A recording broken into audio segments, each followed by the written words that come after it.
This 4-1-3-2 masterpiece might be my most impressive FM23 tactic yet. So, if you want to dominate the pitch, outmaneuver your opponents, overachieve, and lead your team to glory, you're in the right place. So stay tuned as we unveil the secrets behind this winning 4-1-3-2 tactic.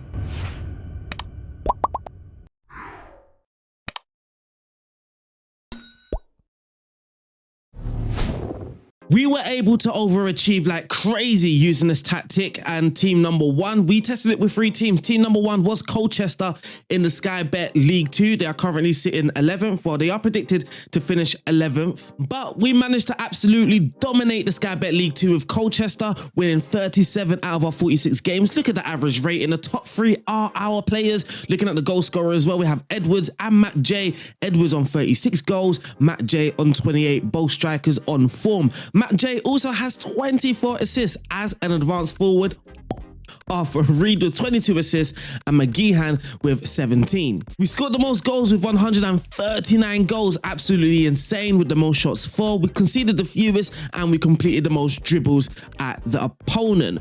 But looking also at the Papa John's Trophy, we were the runners up, losing to Ipswich, who were in the Championship, so 2 divisions above us, but we did manage to get to a cup final. Team number 2 was Como in Serie B. They are currently predicted to finish 11th. Where did we finish? Once again, absolutely dominating the league, this time in Serie B, winning 30 of our 38 games. Mustafa and Catrone as the top 2 with the highest average rating. Mustafa scored the most goals and we got Arrigoni with the most assists in Serie B. We, once again, scored the most goals, had the most shots for, and conceded the fewest in Serie B. Team number 3. We made it to the promised land, the Premier League. We've seen it work at the Sky Bet League 2. We've seen it work in the 2nd division in Italy. How will it work in a top tier, well, the best league in the world, with West Ham, who are predicted to finish 9th? Well, we managed to finish 3rd in the Premier League. We also made it to the Europa League semi-final as well, so we did really good. Oh, Carabao Cup, runners up in the Carabao Cup, so we did well in the Cups, but we also done well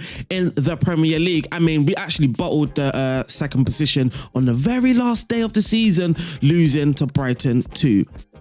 But I wanted to make a couple signings because this tactic is not suited for West Ham. I mean, we was using Jared Bowen as a striker. The fullbacks weren't great. We had Sufal as a right back. He can't really cross or anything. So I did bring in Brian Brobby from Ajax, Ahmed Dedic from Salzburg, and Tadibo from Nice. And then in January, we finished well. We moved from 4th to 3rd. We were 2nd for a lot of that period, but we ended up finishing 3rd. Brian Brobby scoring 10 goals in 15 starts. So imagine we had a team that was suited for the tactic. But I can hear everyone right now. Show us, go on, show us a tactic, break it down for us. Let's do exactly that. The 4-1-3-2 starts with a back 4, 2 centre backs, a right back and a left back. It uses just 1 central defensive midfielder to shield the defensive line, sometimes referred as a single pivot. The protection given by this central midfielder is super important because the fullbacks in the system will often be encouraged to get forward, leaving the middle of the defensive line a little exposed. In front of the defensive midfield pivot in the 4-1-3-2 are 5 relatively attack-minded players who concentrate largely on working the ball into advanced areas of the pitch. This emphasis on offensive play means the 4-1-3-2 can be super effective when it comes to creating chances and exploiting opposition defenses. The 3 attacking midfielders in the 4-1-3-2 structure will often be relatively narrow. Their focus on linking up play with each other and feeding the 2 strikers in front of them.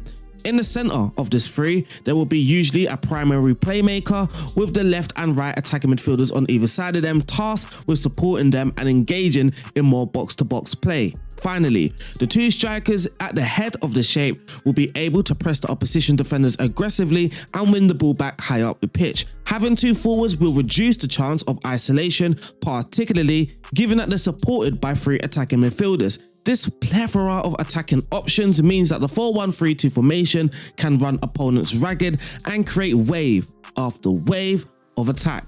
But what other advantages are there? The defense is protected by a deeper midfield 6 who is able to scream the back 4 laterally. The system promotes a numerical superiority in the center of the pitch. It can create a 4 versus 3 or even a 4 versus 2 in central overload. The wider central midfielders in the diamond sort of shape in attack can shuttle into the half spaces and use the wider areas to counter the risk of the fullbacks becoming isolated 2 versus 1 against the opposition. The number 10 or the central midfielder in this system is an important role which acts as a natural link from the midfield to the forwards. And finally, when it comes to the strengths, 2 forward players can match up and play 1v1 against a team playing with 2 central defenders, and we are going to maximize all those strengths.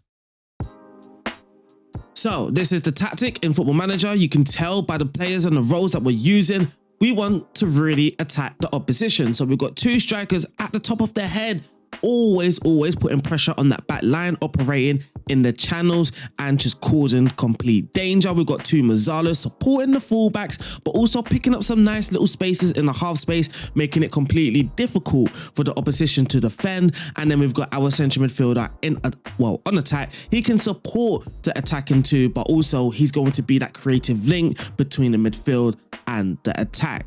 Now, looking at the defensive 5, so to speak, we've got that anchor man just shielding the back 4 when it comes to defending. He hardly moves from his position. Then we've got the 2 fullbacks, the wing backs, who are able to support play by getting up and then back down. And then lastly, we've got our 2 central defenders. In goal, the role is the super keeper on defend. Right back and left back will be 2 wing backs on support, no added instructions, and the 2 central defenders are 2 central defenders on defend.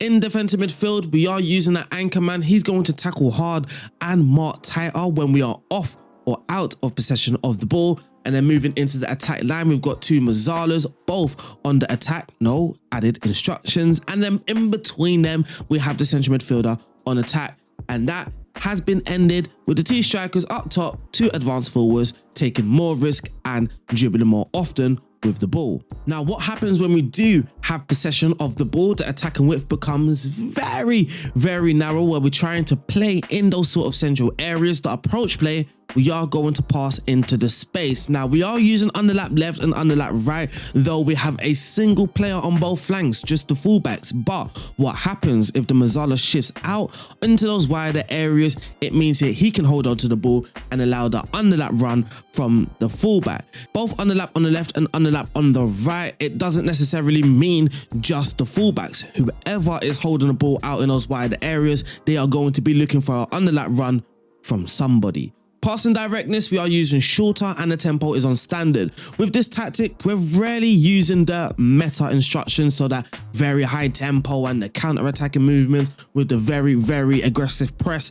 We're not actually opting for that using this tactic. Dribbling, run at the defense, but with the creative freedom, be more disciplined. In transition, when possession has been lost, we are going to counter press, and when possession has been won, we're going to leave it blank. But very important about this tactic is the counter-attacking. Though we're not using that instruction, we don't necessarily need to, because we've already got 1 player on attack, 2 players on the attack, 3 players on the attack in midfield, and then we've got the 2 strikers and the wing backs looking to support them when we do win the ball. So we don't need everybody running forward, because that would also mean the anchor man.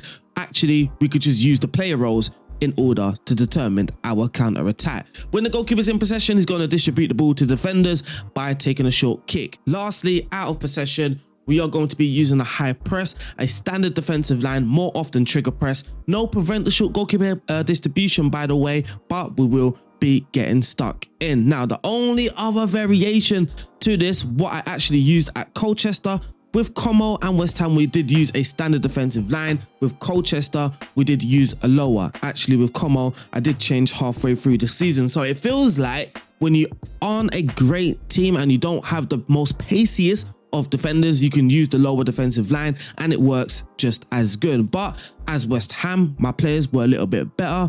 We had some sort of pace at defense. It allowed us to use a standard defensive line. Also at Colchester, majority of the season, we did use a defensive midfielder on defend, but then obviously making tweaks, I did change to an anchor man.